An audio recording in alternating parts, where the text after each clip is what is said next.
Chers amis, Shabbat Shalom et Shana Tova, ou comme on dit le Shana Tova Tikatevu V'Techatemu, que vous soyez inscrits une bonne année, que vous soyez inscrits et scellés dans le livre de la vie. Traditionnellement, très souvent, avant Rosh Hashanah, nous lisons la paracha de Nitzavim. Nitzavim est une paracha assez courte, mais ô combien riche.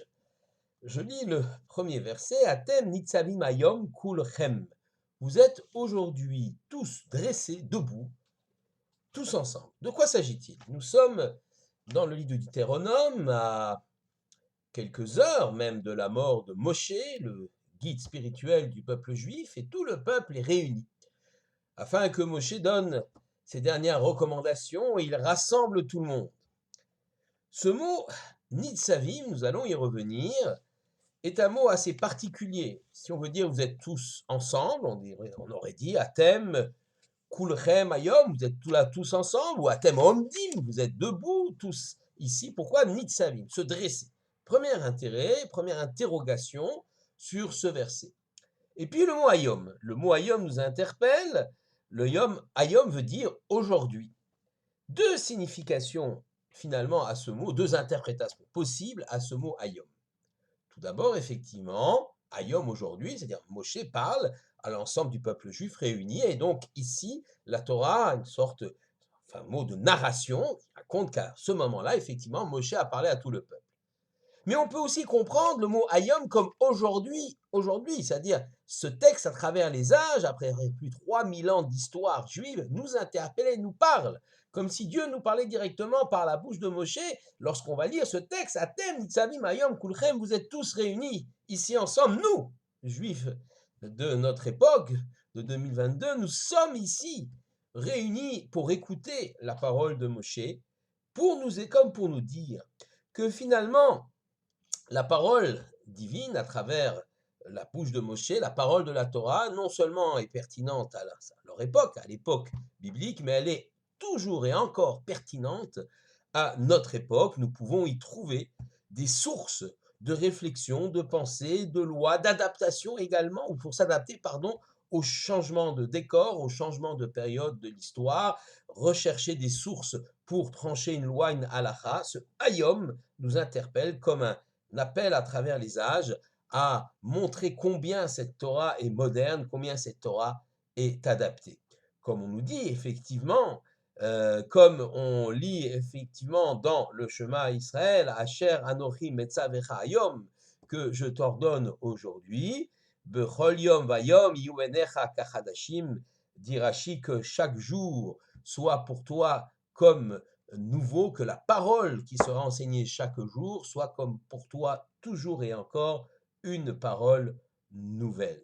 Voilà comment il faut comprendre ce terme Hayom, donc un appel pour nous dire qu'effectivement Hayom c'est non seulement le Hayom de l'époque, mais aussi le Hayom aujourd'hui. Moshe est en train de nous parler, la Torah est moderne, la Torah est nouvelle, la Torah est source de réflexion, source de halakha, source de loi. Mais le mot Hayom signifie également autre chose, et on le rapporte dans différents textes, notamment l'ouvrage qui s'appelle Likutei Torah. Hayom, ce Hayom ici dans Nitzavim, eh bien, veut nous dire que c'est le grand jour. Hayom, le jour, le Ha étant l'article défini. Quel grand jour s'agit-il? Eh bien, celui de la création de l'homme, le jour même de Rosh Hashanah. Comme il est écrit, Vayi Hayom Hahu Vayavohu Bnei Elohim Leitiyatzev. Et ce fut ce jour-là, le jour de Rosh Hashanah, que tous les hommes sont venus se dresser devant Dieu. Et le Targum, la traduction araméenne, explique Vava beyoma de Dina bereishata, c'était le jour du jugement au début de l'année. Effectivement, voilà un Zohar, une traduction, donc un Zohar sur la paracha de Bo, qui nous explique qu'effectivement, ce Hayom dans la paracha de Nitzavim, eh bien, vient signifier qu'il s'agit bien du jour de Rosh Hashanah, pardon, le jour du jugement, Yom Adin.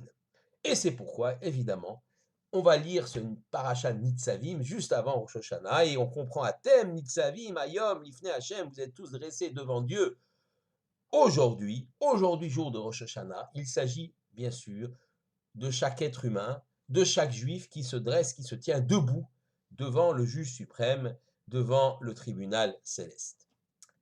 Rosh Hashanah, le terme Rosh Hashanah, comme chacun le sait, veut dire tête de l'année.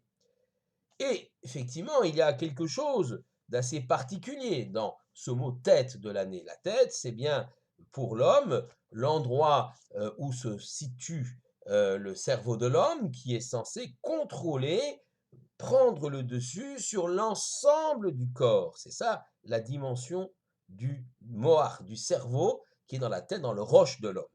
Eh bien, on a également la même image pour Rosh Hashanah. Ce qui va se passer à Rosh Hashanah va être déterminant pour tout le reste de l'année. Non pas que les choses peuvent être changées dans l'année, elles le peuvent, mais les grandes orientations que l'Éternel va prendre vis-à-vis de tel ou tel individu, vis-à-vis de tel ou tel peuple, vis-à-vis de tel ou tel puissant de ce monde, eh bien, seront fixées à Rosh Hashanah, et ce jusqu'à Yom Kippour. Le jour de Rosh Hashanah tombe au mois de Tishri, Tishri, premier des mois de l'année, et si on inverse les lettres du mois de Tishri, on obtient le mot Réchit, c'est-à-dire la tête, le début. Et on sait que les yeux d'Hachem sont fixés sur la terre d'Israël et sur le peuple juif, comme dit la Torah, Mireshit Hashana ad Acharit Hashana, depuis le début, Réchit, donc un anagramme du mot Tishri, de l'année jusqu'à la fin de l'année. Donc, comme chaque début de mois d'ailleurs, Rosh Chodesh a une influence sur le mois qui vient, eh bien Rosh Hashanah a une influence massive sur l'année qui vient. Et quel est le travail que l'homme doit faire à ce moment-là à Rosh Hashanah? C'est d'accepter le joug divin, d'accepter la malchoute d'Akadosh Baruch Hu, d'accepter de savoir qui est le patron. C'est ça tout le travail de Rosh Hashanah, je dois savoir qui est le patron.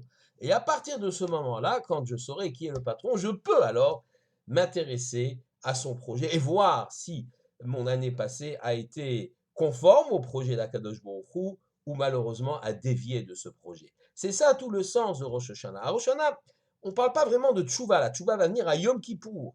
Et puis à Sukkot, on aura la joie, la simcha de servir le Créateur. À Rosh Hashanah, c'est le travail, j'allais dire, de mise en place des bases, des fondamentaux, de savoir qui est le roi, qui est le créateur, et d'accepter son projet. C'est pourquoi, durant toute la fête de Rosh Hashanah, nous n'allons absolument pas évoquer les fautes, nous n'allons absolument pas faire ce qu'on appelle le vidouille, c'est-à-dire se frapper la poitrine. Nous allons simplement, si on peut dire, nous allons marquer notre volonté de dire que le Créateur est le roi du monde, que nous nous soumettons à son pouvoir, que nous souhaitons ardemment vivre son projet. C'est la dimension de la Meloucha, de la royauté, qu'on retrouve d'ailleurs dans la prière Avinu Malkeinu, notre roi et notre père, ou plutôt notre père et notre roi, car même s'il est roi et créateur du monde, il n'en demeure pas moins notre père, et il est donc doté de miséricorde, et il peut pardonner. Ça, c'est le travail que nous commencerons après Rosh Hashanah jusqu'à Yom Kippour. Mais revenons au terme, cette fois-ci, Nitzavim. Nous avons expliqué le terme Hayom. Le terme Nitzavim, comme on l'a dit, c'est dresser. Comme si on se levait, comme cela, droit. Sur cela, le Rav Shlomo Yosef Zevin nous apporte un commentaire très très riche. Il dit Nitzavim, Perusho Koma Zekufa. Nitzavim, ça veut dire, la signification de Nitzavim, ça veut dire être dressé, Koma Zekufa, stature haute, être dressé. Roche le Mala, la tête au-dessus, le cerveau qui contrôle l'ensemble du corps, qui contrôle le cœur. Et c'est très très important parce que dans la tradition juive, on explique que le cœur de l'homme est également le centre des émotions, des passions. Comme on dit, Yetzer Lev Adam Raminorav, et le cœur de l'homme, le penchant de l'homme, du cœur de l'homme est peut-être mauvais depuis sa jeunesse.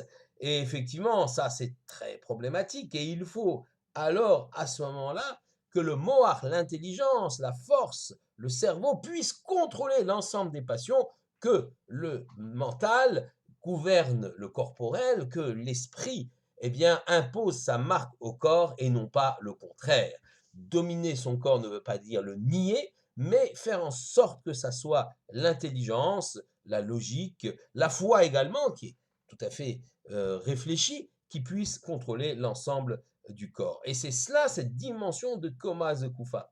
Alors, vous savez, la différence, alors, en plus, je veux dire, ce qui est intéressant, c'est que Rosh Hashanah est l'anniversaire de la création de premier homme, de Adam Arishon, premier homme qui était d'ailleurs homme et femme en même temps. La création du monde, elle, ce n'est que le 25 Elul, qu'on ne fête pas, non, on fête surtout la création de l'homme.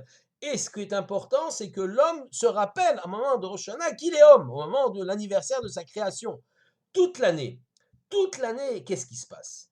L'intelligence est mise au service du désir, de la volonté, on travaille pour ramasser, pour manger, etc. On n'a pas encore cette élévation spirituelle. Certes, par l'intermédiaire des mitzvot, on peut tenter, et on réussit parfois, à faire en sorte que l'esprit imprime sa marque au corps. Mais à Rosh Hashanah, à nouveau, l'homme qui a été courbé, celui dont l'esprit finalement n'a pas réussi à dominer le reste de son être, eh bien, cet homme-là se redresse, Nitzavim, et va devenir comme le premier être de la création, comme Azekoufa, en stature élevée droit, l'esprit, la tête haute, dominant le reste du corps. Nous savons que la différence entre l'homme et les animaux, elle est souvent effectivement montrée par cette différence zoologique, cette différence anatomique. Chez les animaux, la tête, le cerveau est dans le prolongement du corps, alors que chez l'homme, le cerveau, la tête est tout à fait au-dessus, une stature particulière qu'il domine. Eh bien, cette particularité physique, anatomique de l'homme qui le distingue de tous les animaux, y compris même des grands singes, eh bien, cette particularité ne doit pas être seulement physique, mais elle doit être vécue de façon spirituelle, elle doit être vécue de façon concrète. Il faut que l'esprit prenne le dessus sur le corps et que l'homme, effectivement, réfléchisse. Et grâce à quoi? Grâce, bien sûr, au limoud, à l'étude de la Torah et à la pratique des commandements. Limoud donne une force, une intelligence, une spiritualité à l'homme. Également la tfila, la prière, qui le rapproche de sa source créatrice, d'Akadosh Baruch Hu lui-même. Tout cela fait que l'homme est capable de se redresser. Eh bien, c'est ce qu'on nous demande dans cette veille de Rosh Hashanah, en ce Shabbat Nitzavim, avant de se présenter devant le Créateur. Nous l'espérons pour un jugement favorable et une année à venir qui sera douce et pleine de joie. Shabbat Shalom, Shana Tova à tous.